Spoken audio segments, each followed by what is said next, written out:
Hi guys! Welcome back. Balik na naman tayo sa pag-upload ng video.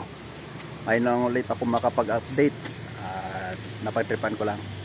Ngayon December 30, mga 3:50 ng madaling araw. Maulan-ulan ngayon. Medyo mahirap yung pisto dito at wala kang pahinga pag maraming lumalabas na sasakyan kasi lahat nire-record. Ngayon, tambalan tayo dito. Hihintay na alas 7 ng uwian pero matagal pa yun, lang oras pa hihintay natin.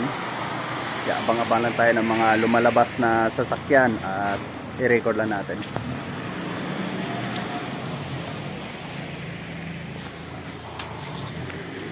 Dalawa lang kami nandito, yung kasama ko, isa nandun sa entrance.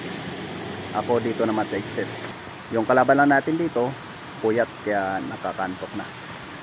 Kaya kape lang yung pwede nating panlaban para mabawasan yung antok natin. Okay guys, sa sunod na naman ang vlog. Abang-abang ulit tayo sa bago kong upload kung sisipagin na naman sa pag-edit. Bye bye!